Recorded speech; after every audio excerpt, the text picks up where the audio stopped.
Minute की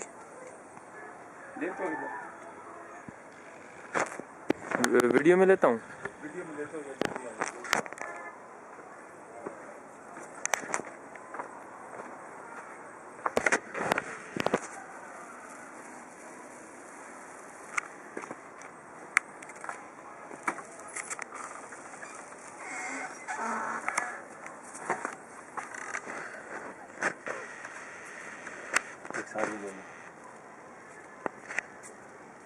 इनको उतारना पड़ेगा, इसको बंद कर देना, एक ओवर ले लो तो फिर क्लोज कर लो इनको।